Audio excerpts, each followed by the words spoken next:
Hey everyone, we're back into the river with Fringe with Benefits, Ashley, Joe, and Stacey. And it's been a while. How have you been? It's been crazy. It has been so long. When is the last time you guys or you and I even did an episode?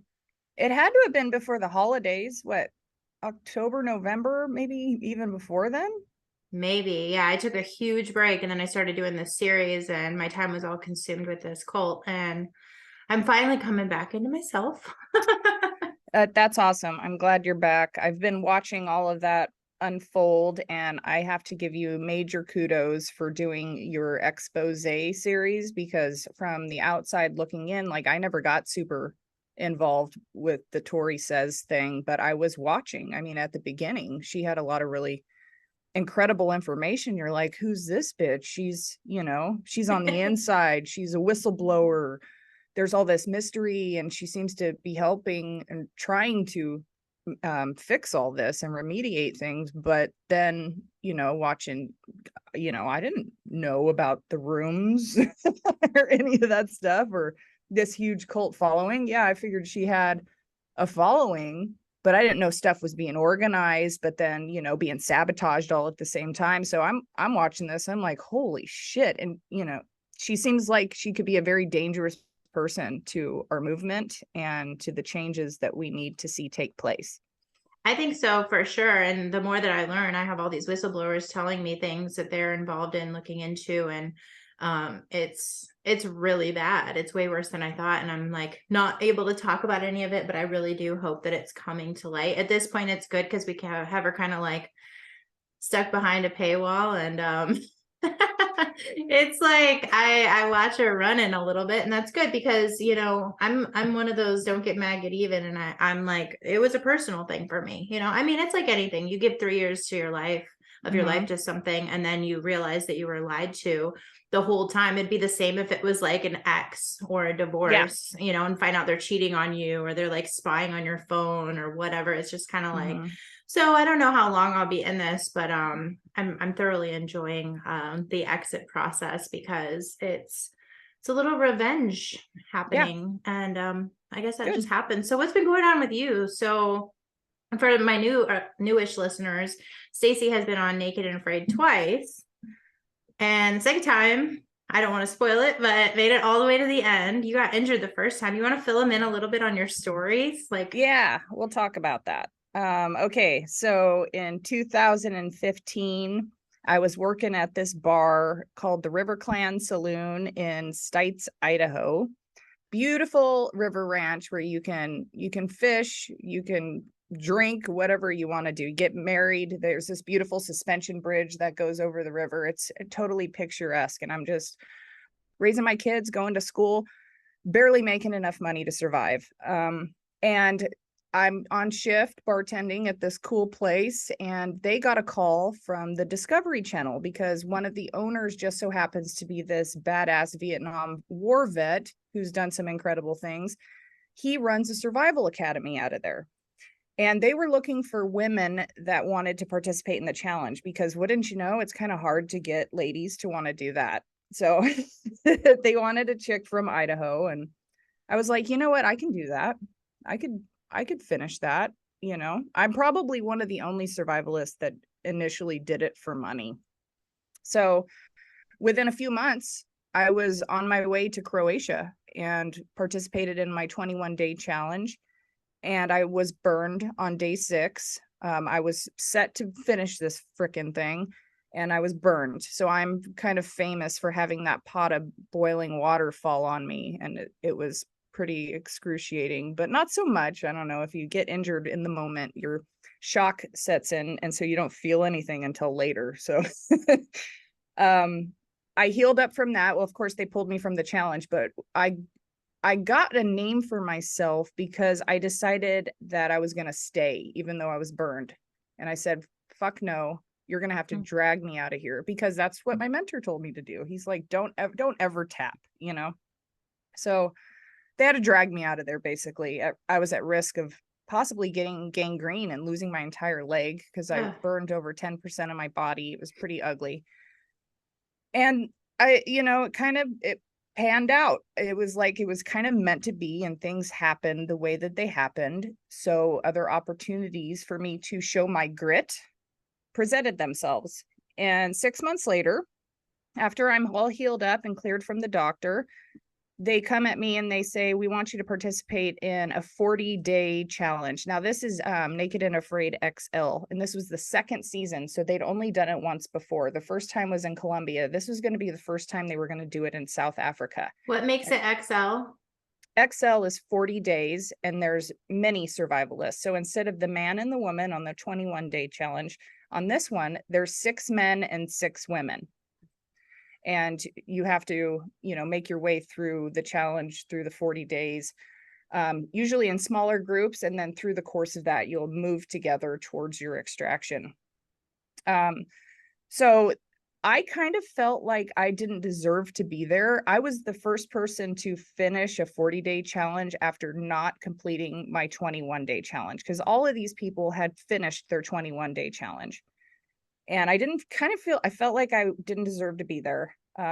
So I had something to prove for sure, but also I had felt the defeat and the shame of not completing my first challenge with my friends and family, even though it didn't even come out on TV yet. I knew about it, and the people closest to me knew about it. And then my dad got sick, and he died 2 weeks before I flew out to Africa. And that was huge for me to watch him completely deteriorate from lung and stomach cancer. And so I was like, I got to do this for him. It was like one of his favorite shows. He loved it. And he didn't really believe in me. I mean, he made jokes, how, your parents can be bullies or your siblings could be bullies. He said, you're not going to make it a week the first time. And I fucking didn't, dude. I didn't make it into the second week. Well, almost, pretty much, kind of, but not really. So he called it. And so when I told him I was going again, he was in the hospital being treated with chemo. And he says to me, I'm really proud of you. Watch out for snakes. And the Cape buffalo is the most dangerous animal on the planet. Is what he says. Random knowledge. Did you see any while you were there? Yes. Ooh. Yes. And that's another kind of crazy story that we had, because we could have died one night. The Cape buffalo, you're not supposed to, like, how you're supposed to make yourself big and make noise to scare away big animals. Well, you can't do that with those or moose. And that's why the moose is the most dangerous on this continent. But the Cape buffalo, if you're clapping your hands, it's going to fucking stampede you. So one night we had this ridiculous boma, and the boma is, I have to explain this. You have to cut down a bunch of trees and thorn bushes to create this wall around you. Well, so nothing snatches you when you're sleeping. So we had this ridiculous boma. It was not high enough. It was not safe enough. And one night it's pitch black. Of course, it's just us out there and the infrared cameras. And we heard something. We're like, shit, is that a fucking lion? Is that a leopard? So we all get up and we're like, wow. And we're like waving our arms and clapping our hands and screaming. And the next morning, they were like, you guys almost died, because they reviewed the footage and it was a fucking herd of Cape buffalo that had surrounded our boma. It was a bunch of them. That didn't make it off of the editing floor, but that was one of the crazy things. So yeah, I made it. Spoiler alert. I mean, shit, it was like 6 years ago. We're coming up on 7 years. It's been since I've done a challenge. And they ask me every year, so we'll see what happens. But yeah, it was a really beautiful and miraculous experience. And anytime anybody has a chance to challenge themselves beyond what they think that they're capable of, they will surprise themselves if they're willing to put in the work. I think that's what matters. So yeah, it was good. I love it. I ended up, we met through the truth community. I think we met on Instagram because we were both telling the truth and very fiercely coming out in 2020. And we met that way, as I met a lot of people. And then I went and bought both seasons so I could watch, like, before our first podcast. And I'm like, this girl's a badass. So how do you feel like that experience, both of those experiences, changed you as a person? Like, do you think it's been a lasting effect in your life? Absolutely. I think that it showed me what I'm capable of if I put my mind to it, and how much potential I have within myself, and that I'm not, all the self defamation we project onto ourselves about, you're a loser, you haven't completed anything, because I was a single mom, barely making any money, just trudging my way through school.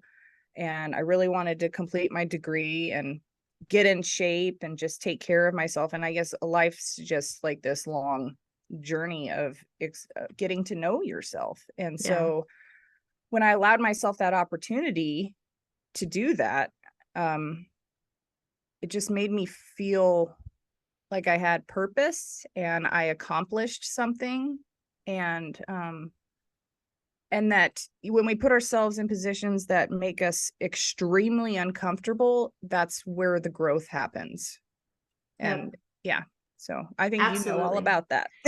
I definitely know all about that. It definitely pushing into fears is a really powerful thing, and I feel like I'm ready to do that in a bigger way in life. I feel like a rubber band that's just been held back since 2020 with this whole um just everything. One of the things I've been realizing lately is how much fear actually controlled my mind. And I didn't think it did. I was like, oh, well, I see the truth and everyone else is afraid. And it's like, as I'm going back and unpacking all of this stuff and going through the process, I'm realizing like the part I played in, I could have been better. You know what I mean? Like, I get it and I forgive myself. I was just reacting to this craziness in the world. But I'm also like, I felt like everyone else needed to see what I saw, or I couldn't find rest. And yeah, I wanted to protect Mhm. people and warn people, but also I can look back and see how I pushed people away. And I'm not even saying that I'm not capable of doing that now.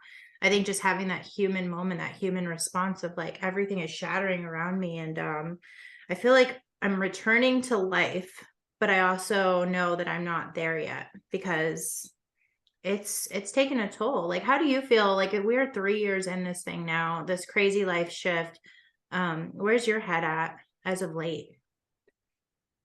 As of late, well, I've stepped away from Fringe with Benefits a little bit. I stopped booking interviews with people. I just kind of stopped paying attention to a lot of the stuff because for my own health, I just needed to focus on what was right in front of me.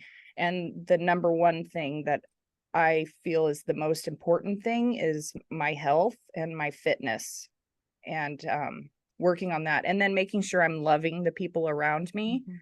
I'm also really big on local, not so much activism, but volunteer work or just being present for, the community around me and being willing to give of myself and talk to other people and see kind of where they're at. Because I too drove people away. I still have to kind of taper down. And that was why I started my podcast, was so I had an outlet outside of my household, because a lot of people just look at you like, oh man, you're obsessed, you're paranoid, you're this, you're that. And in actuality, just like you, I just wanted to scream from the hilltops, everybody look out, because something is coming our way. And I'm going to blame you motherfuckers if you're not paying attention to what happens. And that's basically what I've been doing for the past couple of years, is just like, you guys did this. Look at look around us, and let's not let this happen again. Let's grow from here. That was an awful thing to do, but there's so many people, or maybe there's less than I think, that are still in that mindset of everything is okay and it's moving right along properly. It's really not. There's so many components of everything right now. What we live in an illusory freedom. It's not a true freedom. Of course, freedom's all in our own minds, because we can choose to be miserable or not. But in actuality, we are having things taken from us that we previously had before. And we must protect the Constitution, because that's what gave us the gift that we all technically should have. Like, there needs to be some big movement towards this over taxation that we're in, and the taking away of our Second Amendment. Um, People shout out, they're not taking away our guns, but no, they actually are. They're making small little moves to further inhibit. They do it in small steps, and that's what people need to realize, is it's small incremental steps over the course of a long period of time, and then before you know it, we're in a communist society. So I think everybody needs to watch out for the ESG stuff that's coming down with all the banking and the sustainability, all those little buzzwords about climate change. We really need to be paying attention to that. Anything else that stifles our speech, the misinformation, disinformation bills that are coming down where they're labeling American citizens domestic terrorists because they don't believe the official narrative on things. It's wild. And so there's an element of me that's like, yeah, let's take care of ourselves and let's remain happy. But at the same time, we need to have boots on the ground and don't allow people to step all over us anymore. So I guess being assertive and not aggressive, I don't know. It's finding balance for sure. It's like I think that there's a thing that happens that I'm going through, which is like, I'm needing to remove big time from it. I'm still seeing a little here and there. I'm still passing on the things that I think might help people to see, because I think there's strength in numbers, and the more people wake up to it, which is becoming glaringly obvious, I think, to a lot of people right now, whether it's hitting their pocketbooks or, their children or whatever. And a lot of the stuff coming out about the shot, like all of the data is kind of coming back around, and now we're in this place of I don't know, where it is more obvious, but then there's a part of me that's like trying to figure out the avenue to fix it and like what my part is, and I don't know. That's the thing. It's like I've been misled for so long that I was doing something that I wasn't really actually helping, but I got the feeling that I was. And so now I'm kind of like taking a big reset moment of step back. And then also, like you said, worrying about or focusing on health and some of the things I've neglected in my life, because I do believe that like us unhealthy is no good for the world. Correct. And so it's like a building back up of myself and kind of fixing my brain, which has just been really heavily unbalanced in the wrong direction. And I know that the answers will come around. I just don't know what they are, because it does feel daunting all the time. I'm just kind of, but then I have this weird faith in humanity. Like, yes, it's going to be really difficult for a while, and we're going to be, suffering on a level because of these horrible politicians or whatever. But I don't know. I'm almost like, I think there's a point where they won't be able to go. Like, that people are going to say enough. I see people just kind of getting over it who actually didn't think like me before. And, but yeah, it's difficult, because if you escape too much from it, you become someone who doesn't care anymore. And we do have to care. I think it's just about finding that balance, and it's a daily struggle. Yeah, you're right about that. Let's talk a little bit about your expose. Your mom's amazing, by the way. Isn't And she? yeah, she's really cool. And everybody that came on and talked about their experience, it was very enlightening. And I understand why you're angry. In fact, your anger is completely justified. Do you think that her motive changed over the course of these last few years due to whatever circumstances? Do you think that she was initially trying to help, or do you think that maybe she was some sort of shill? That's honestly a good question. And a lot of us have been trying to figure that out, because we're unpacking this, and we're, I don't know, a lot of things come to mind, because when she initially started, there was a very different energy. And there was a point where something shifted and she became this person that she is now. And I don't know if she was always that person. I do think there's an element of all these people who sucked us in had to come out with their best face forward. They wouldn't have had a following if they didn't offer us something, So what we bought into originally was something very appealing. But now it's weird, because when I go back and listen to the older episodes, every once in a while, I'll remember something and I'll want to go look for it. And luckily it's all archived. I'll go find something. And then when I hear it now, at the time I was like enamored. And now when I hear it, I still hear liar. Yeah. And she's been lying all along. There's just a part of it where I wasn't able to hear it. And I think right now we're seeing the worst side of her because there's clearly some kind of tension going on in the influencer world, or some appearance of tension. I don't know if you've noticed that, like everyone's kind of like fighting and at each other. And have you seen any of I've that going on? yeah, the last, I don't know, probably year or so, several months, I've been seeing people, it's like they're bored with the cause and they're attacking each other because of what one other person thinks, whether it's whatever, how they feel about Trump or how they feel about what shape the earth is. I mean, all these really stupid religion, lack of religion, all of those things. It's like people are at each other's throats. Oh yeah, you're wrong. You're, It's so I'm right, stupid. you're It's wrong. all this bullshit infighting. And I'm just kind of like, you guys, it's like I feel now that they're all one. Nothing's changed in 3 years. So anyone, they're probably losing followers on a massive level. I'm sure people are just, tired Hmm. of following these people. It's all just drama and hit pieces and opinion pieces about things that don't matter, things I could look at and make my Yeah. own mind up. So we don't need them anymore. And I think a lot of people are realizing.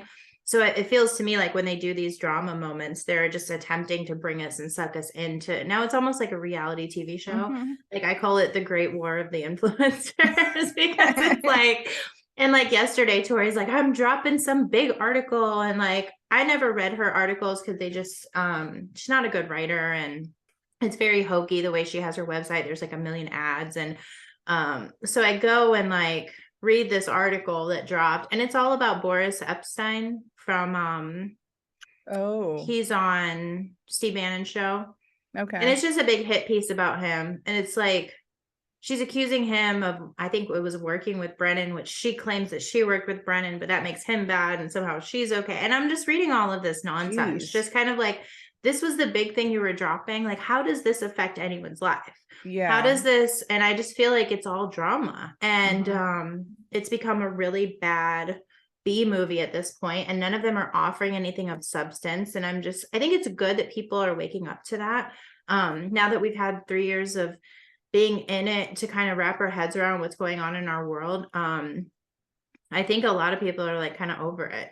Good. Yeah, no, I that's hope good. so. I hope Yeah. so. I mean, you still see the cult followers, and I feel really bad for them because just like for an example, yesterday she drops an article, and then she said she was dropping it at 1500 Pacific. Well, nothing was dropped. And then her little sidekick admins were like, people were like, where's the article? And they're like, she already dropped it. It's on True Social. And then they link this post that it's just a post on True Social. And they're like, oh, I'm so sorry. I'm not smart enough to realize that was the article. And I'm thinking, a True Social post is not an article. Well, then she drops the article later. And this is the kind of thing that happens. Like these people are so like, I gotta love them. I was there too. They're so like brainwashed to the point where they apologize when something doesn't make sense, even though they're right. Their instincts are right away. And Hmm. that's just, I think that's part of the reason I keep going. As much as I'd love to see her fall flat on her face, and if she's done illegal things, I would love to see her face Yeah. some kind of charges for that. It's really about the people. It's really about the truth. And Well, what kind of blows my mind is anybody who's ever worked for the government or legitimately came out and whistleblowed to the level that she has been taken out. So how is she still able to have this platform? Who's helping her? right. And how come, if she really was that to that level, why didn't they kill her or make her disappear? Or Exactly. And maybe that's the now that thing. they're paying her. Well, and she admitted on a show, I don't even remember which show at one point. I heard her admit that she wasn't actually a recognized whistleblower. And I'm like, Hmm? I don't even know. Yeah, she had to admit it. She's like, because I don't have protection, I'm not a recognized or an actual whistleblower. I'm like, I just think everything she says is bullshit. And Yeah. and then I found out recently that she calls herself a time traveler, and someone was like, this is how she quote time travels. And there was proof of her going back to her articles and editing them to keep up with the news. Holy shit. Yeah. And I That's was so like, it's all unethical. smoke and mirrors and trickery. And Yeah. but anyway, it's good to see it. And I'm just like, how did I not see it all this time? And I'm really just hoping that I don't fall for something like this again, because you never know. Like, anyway, Well, we need good leaders, Y- and if somebody's willing to step up, it's nice to see it and to follow it and to, but yeah, what a fucking shit show, dude. That's Yeah, and crazy. I think it's across the board. I've been really enjoying unfollowing people on Instagram right now. Like when I see Turning Point USA, I'm like unfollow. Like I'm now just when they pop up because I'm just like I don't care. I don't care Hmm. anymore. I do like to see what's going on in the news. You know what I Hmm. mean? Like a little bit here and there and make my own judgments, but I'm like I've like we had someone coming in recently like giving us this big Flynn plan and I'm like, "Well, what's the plan?" And they couldn't really describe it and I'm just kind of like if I can't tangibly do something with it that has a result, sounds like a waste of time. And Yeah. that's just where I am right now. And I don't know what it is. Like, so as far as like you said, local stuff, what's your focus? Or do you have one right now? Are you taking a break? Because I know you've been involved a lot locally. Well, I've been kind of I'm doing stuff related to my job. So I'm in real estate and I do like business after hours, or I just got my library card renewed and I'm going to join a book club. Just making points of contact to where you can make more friends and kind of see where they're at. I went to this Grays Harbor Young Professionals meeting, and I get there and all these people are like in their 20s. I'm like, God, I'm too old for this. But they were all really nice. And we were talking about, because everybody's still kind of in the post pandemic, plandemic thing.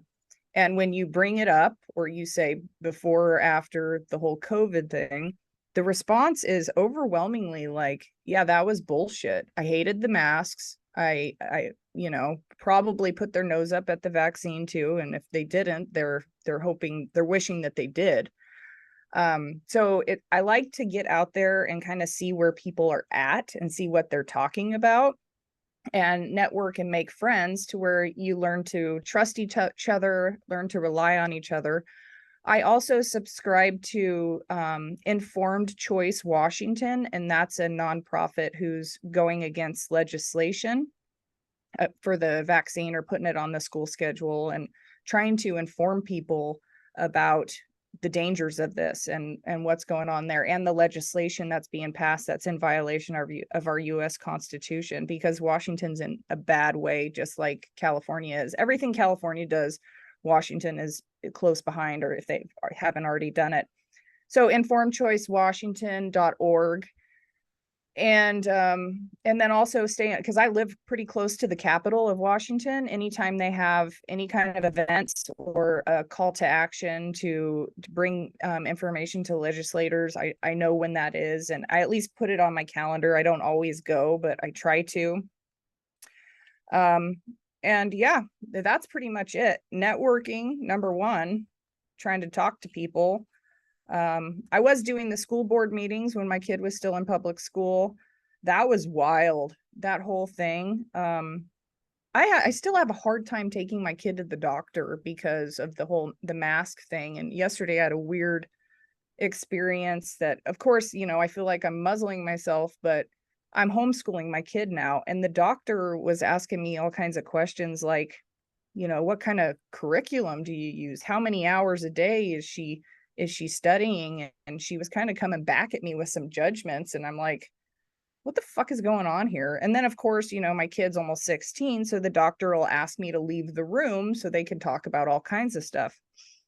Um, but it's difficult for me because of Yeah. all of those things. And then on top of that, here's some personal truth bomb is in 2019, my daughter, she was probably about 12 or 13. She came out at school as being LGBTQ, right? And changed her gender to male and changed her name. And the school didn't tell me. They were just doing this affirmative care thing with her. And so when I found out, of course, I'm like, what the fuck's going on? But this is all pre everyone talking about it. So I was like super alone. I'm like, what's going on? So I went to the doctor. The doctor advised me to go to Seattle Children's Hospital gender clinic. And I went there and I took my daughter there, and they wanted to put her on testosterone and start her on all this stuff, right? And How I've old done was my she? homework. She was like 13. What the? Hmm. Yeah, so this was 3 or 4 years ago. And of course, I did my homework and I read up on what testosterone does to the bodies of young ladies. I was on top of Abigail Schreier because my boyfriend told me she was on Joe Rogan. God bless Joe Rogan for having her on to talk about Irreversible Damage, her book, because I think it gave parents a heads up as to what's been coming down the pike. And so I had a rebuttal for the doctors and I stood up for my kid. I'm like, no, you're not giving her any of that stuff. You're not doing any of that. And that was when I was like, fuck this. I pulled her out of school and everything changed. I mean, she's doing a lot better, but I still, where this leads is when I go to the doctor, they still ask for this boy's name when they call my phone. And I've had to correct them multiple times. And they were all like stammering in the appointment yesterday. Like, what pronouns do you use? And my kid, I let her answer because she's becoming a young adult. And she says, well, I don't care, you know. So they were using she, her because I'm using she, her because she's a young woman.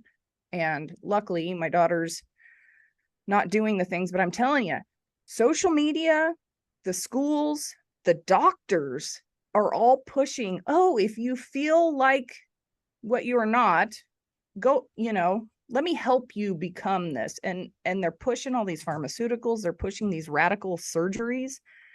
And if a parent who is just, you know, loving and doesn't see beyond what, you know your kid, you know. So I've been going through that too. So not only does the COVID thing bother me, but this trans agenda lunacy. It's fucking lunacy. And I'm done with it. I'm sick of it.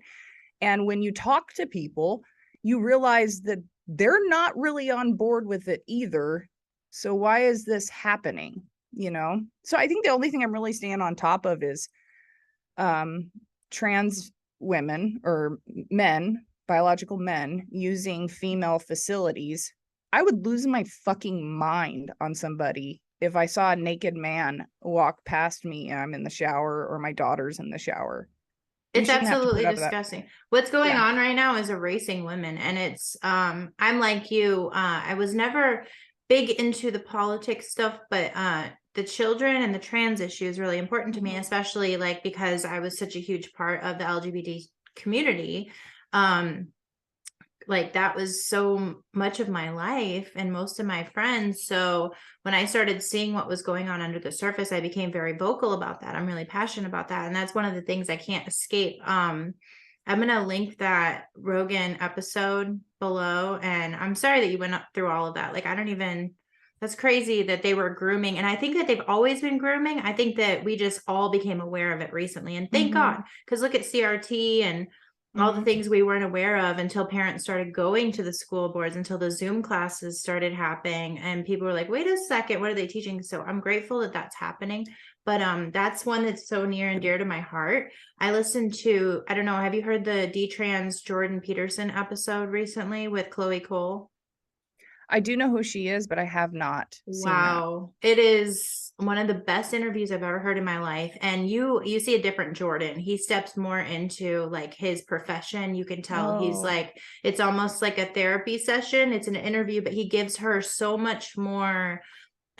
You can tell he's really sensitive to what she experienced. And she talks about how her body will never be the same. yeah. And I mean, this all happened in her teens. And it is so heartbreaking to hear what they're actually doing. This is child genital mutilation. It makes me want to cry every time I think about it, because I mean, she even said like her nipples they put back in a different place and now they're like black because there's like dead skin. And I'm just like, can you imagine she can never breastfeed again?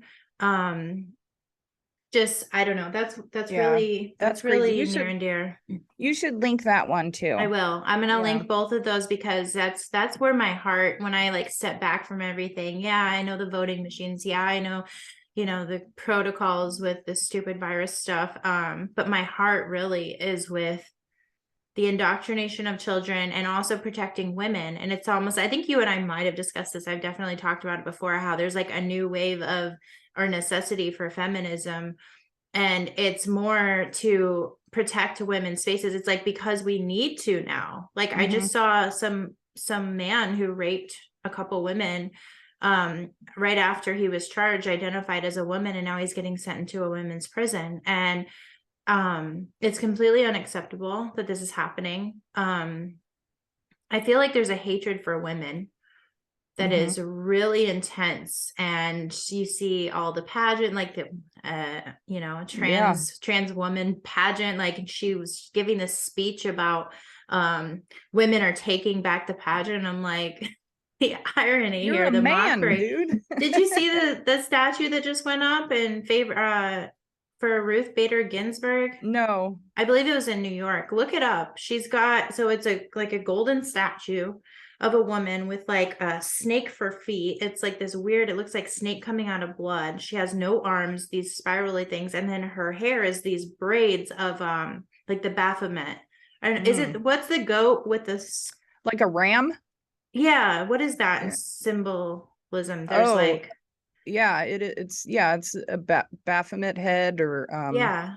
And I think it's in New York. I can't remember, but it's up on a building overlooking. And I'm just like, I'm seeing all this happen. And I know it's the cult. I know it's this cult celebrating, it's like the death. And it's just like, so that stuff, I'm really hoping we get to see a collapse of, because it's a deterioration of young girls. It's getting in their heads. You know, we saw with the transitioners, 4,000% of girls, it's like we've seen a 4,000% spike in girls who are transitioning. So young girls, we already know, are susceptible. And I've talked about this a bunch on the podcast. People should listen to my Buck Angel interview and my identity crisis episode. But yeah, I didn't Buck's realize awesome. it was so Buck's awesome. And also he, I don't know, do you know who Mina Caputo is? No. She is a trans female and incredible person. Buck had her on, and I reached out to her this week, and she's going to come on the show because she's been very outspoken and for women and for girls and against the community. And I'm so excited to have her on, because this is one of the things I can't shake, because it's disgusting to me. It's crazy. It's absolutely nuts. There's my destroying people's lives. Destroying children's lives. I mean, what was I doing at 13? I wanted to be a chola. Okay. I wanted to be, man, I would have given my left nut, if I had one, to be a Mexican chola. I always wanted to be a girl because I love boys. But no, when I was 11, 12, 13, I mean, my whole childhood, I was pretty much a major tomboy. You know, I'd rip bows off things. I wanted to wear all black. It was just always me. And I'm like thankful that I was never around during this time, and my parents were sane. But I can't imagine, because once I started like developing, I was so ashamed of my body, and I don't even know why. It was just like going through puberty is uncomfortable, and you're like, oh no, things are changing, and I don't like these changes, because you still feel like a kid, but then you're watching your body become adult. And I remember like I would bind almost, you know what I mean? And because I was ashamed that I had any kind of female parts. And if I would have been around in this time, who knows what I would have. I mean, it's just, and I love that there's some like really amazing lesbians and gays out there saying protect the tomboys. Like, I was a tomboy. It's like, that doesn't mean I was a boy. And no, that's a very heartbreaking thing that's happened. I don't know. I just think there's this, I'm finding balance, and I want to go where my heart leads. And I think that a lot of people have felt this panic, and we're looking at the big politics stuff. Like, these people, they're so out of reach for us. You know, Kevin McCarthy and Nancy Pelosi and even Donald Trump or Joe Biden, like these figures are doing what they're going to do. But locally, how can we make change? And I did want to say on that local front, yesterday, I find out that Shasta County, California has moved to all paper ballots. It's the only county in my state. And I'm like, what happened there? Because something led to that. That's And great. it's so great, especially in California, because we have been trying and trying and trying. And I don't know who had a part in it, but I'm at a point now where I'm thinking, okay, we've been misled down these roads that go nowhere. So now for those of us who do want to do some small part, I think it's a really good idea to look in the news, local Mhm. news in different states, especially your own, to see what changes have been made and then try to replicate it. Because it's Mm, almost like a precedent was set in yeah, Shasta. And I'm like, yeah, this could change my state. So I think that that's important to look at who's getting things right. Whereas, like, the community I just came from was constantly saying, we're the only ones getting it right. Never, ever engage with these people versus what you're doing. You're networking, you're yeah. meeting people locally. It's like a paradigm shift. Stop viewing everyone as bad and find what's working. Because Absolutely. yeah, Well, I called my assessor, or actually, no, I sent him an email and my county assessor, and I said, "How do we change the voting protocol here? Why can't we have polling places and go back to paper ballots?" He called me right really. back. Yeah. And he was on the road and he's like, I'm not able to answer your email, but I would like to, let you know. So he educated me that, in the early 2000s, they got rid of all polling places and ballots. There was only one county in the state of Washington that was still having people, and their turnout wasn't that good because everybody wanted absentee ballots. So they literally changed the law. They put forth legislation so everything is absentee ballot in the state of Washington. And I asked him, how do we change this? And he said you would literally have to submit a law to the legislators and get everybody to vote, or actually have them put the bill forward and then get people to vote, but people don't want it. And so it was just, I guess that's one thing that people can do, is even if we can't enact change right away, educate yourself on how it works so you can do that. Yeah. And be with your community and talk about these things because it affects all of us. Absolutely. I feel like I have to go back and learn how local government works. Yeah, me too. I have no idea. I feel Yeah. really ignorant about it.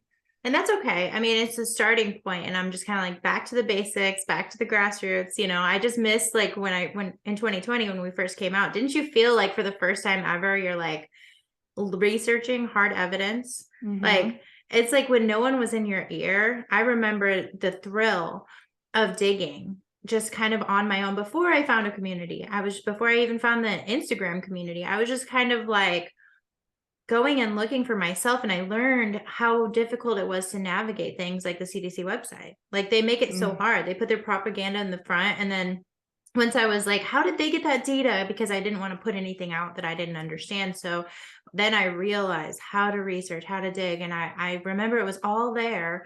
And I never really did that with my government, but I would like to go back and do a little bit more of that, because I don't want to not be involved. It's just when you're following someone's direction and you can't explain why you're doing it, I think that's a problem, especially if that person is misleading you. Like, what are you actually doing? And it's like, I want to know that it's right. I want to get my feet planted firmly on the ground again and talk to some people as well, like you said, who know how these things work. Like that girl, Kathleen, that I had on.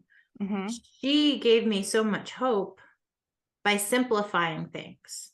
Yeah. Just like she was like, it's not big government and then us. It's like we are the majority. Our local communities are important. And I was like, oh, why didn't I just focus on my backyard this whole time?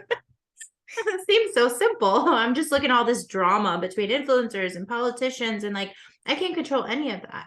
Yeah, I will, because it's so big at the top, Yeah. all the problems that we have and all the ways that we're being poisoned, our minds, our bodies, everything. And it's coming at us from all angles. So we really have to make small goals and stay goal oriented and just chip away at the smaller stuff around us, like on the local level, and see what we can do there.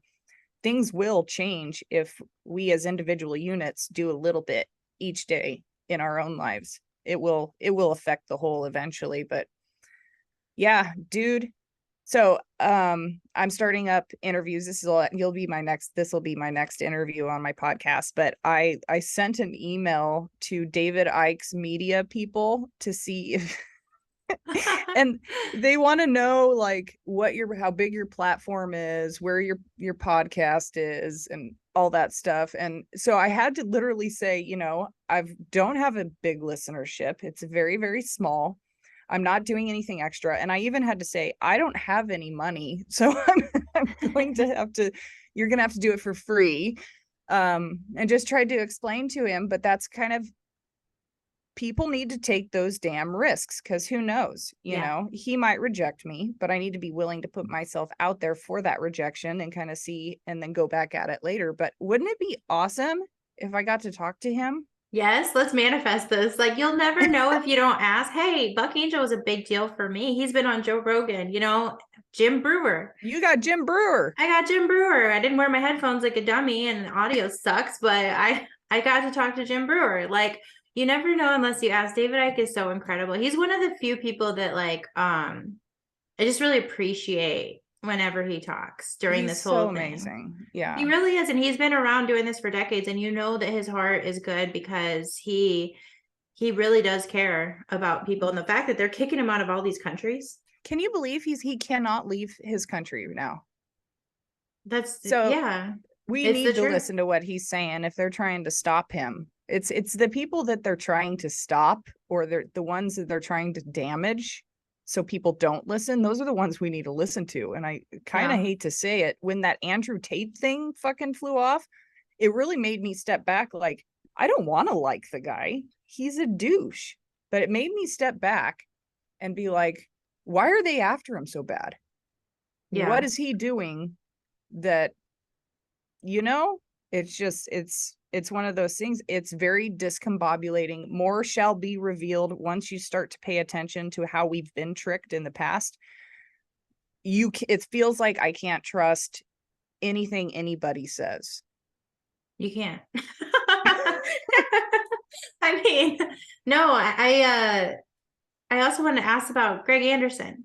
So if everyone doesn't remember Greg Anderson, he was a really big part of the wake up for me. Like, he was one of the first people that I was like, he's awesome. Can you refresh everyone a bit on his, in case they don't know who he is? And then you were on his show recently, and let us know a little bit about that. Yeah. Okay. So Greg Anderson, he was a Port of Seattle officer right at the beginning of COVID, when they were shutting down businesses. And he put out a video that went viral to all other law enforcement. Like, we're not doing what we're supposed to be doing. This is in violation of the Constitution. We swore to protect the Constitution. I don't care if it means your job. You need to fucking stand up for people. And it was so eloquently put. I don't know, it was about 7 minutes long. You guys can find it anywhere. And he did it on duty. And I asked him, I'm like, how long did it take for you to lose your job after that video went out? And he said literally 6 hours. They asked him to take it down. They're like, oh, it's a great video. We support the message, but we've got instructions from the higher ups for you to take it down. And he said, I'm not going to do that. And so he lost his job. And then, but he does clarify that he would have lost his job anyways, because soon after that, the masks and then the vaccines. So he would end up walking away anyways. But this way, now people know who he is. And he was contacted by some pretty big names. He's launched a podcast. It's called Endless Endeavor. He has a very successful jiu-jitsu academy in Lake Stevens, Washington. And he's just kind of a local boy. He's got his past. He was in the military for many years. He did see some really serious shit. And he also was a U.S. Marshal in California for some time. So I'm sure he's got some stories there, but he's doing really well. And it was an Instagram thing. I sent him a message. I was like, dude, I love your podcast. You want to have me on? I might have something to contribute. And he was like, hell yeah, I love Naked and Afraid. So I guess good thing I've got the Naked and Afraid thing, or nobody would talk to me. That's the only reason I talk to you. I'm just kidding. I'm like, only famous people, please. Well, it's an inn, and so he invited me up. Yeah. It took a few weeks for me to get up there. And oh, you actually went? Yeah, I went to his house and met his wife and got to meet one of his kids and his animals. He's got some really cute dogs and cat, and his kid's got a tarantula, so I'm all enamored by that. And he's a nice dude, and he's got these badass t-shirts that are out. You guys need to go check out his podcast. He's got a lot to offer. I didn't know He's he was still talking. That's exciting. No, it was really beautiful to see him have the courage to stand up, because every single person who had courage in 2020 has a part of my heart. Like, I me still too. Yeah. remember all of these random, like there's one, Royal de Janeiro, I believe is his name. And he still just keeps talking. I remember hearing him say things. Plus, it was so hard to come out as a Trump supporter for me anyway. Uh-huh. So that gave me courage. And those people who are just talking, who still don't have like giant followings, they're just talking. Like Ian Smith was a big one for me. It was people who were taking a stand and dealing with the consequences. They didn't care, showing Totally. others that it was possible. And I'm just like, forever will be like, yeah, you did something. You actually did something that caused you a loss of something, but you didn't care. You found the truth to be more important. And I love Greg, and I'm so excited to listen to that interview. Will you just let people know too about your podcast? Because Fringe with Benefits, I know you haven't been doing it, but it's so incredible because the way that you are, you like Sorry. oh, you're fine. You like all the weird and anomalous things. So it's a Yeah. very unique take, and you do provide the news as well. But I love, and I've said this before, like the news that you bring is it's not all the mainstream. Like, you find these fun little things. I don't even know where you find them, and you give commentary. So can you describe your podcast a little bit? Yeah. Fringe with Benefits, it is it's a conglomerate of different segments. So I like to take everything from the weirdest of the weirdest news, whether it's conspiracy stuff, cryptids, Sasquatch, science. I love science. So anything strange that I think people need to talk about, as well as like metaphysical stuff, multidimensional stuff, anything weird. I like to bring that to people. And I like to talk about the things that gets everyone banned. So, if you like reptilians and extraterrestrials, I talk about all that stuff. And even some pretty horrendous abuse situations in which things go above and beyond what we normally see. And then I also like to talk about philosophy. So there is some stuff in there in which I talk about not only universal principles and universal truths, but self-improvement and wellness and taking care of yourself. And and then I have people on that are interesting and want to have a discussion or get their experiences out or perspectives out there. And so, yeah, everything all weird and fringy is what it is. It's so good. And you do so good. It's like, well, you just started having guests in the last year.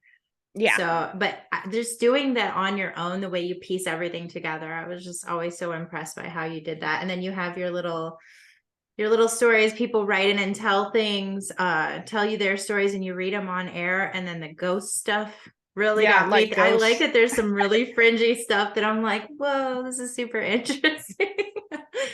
Yep, I like all the weird stuff. Yeah. So yeah, I've always been into that kind of stuff.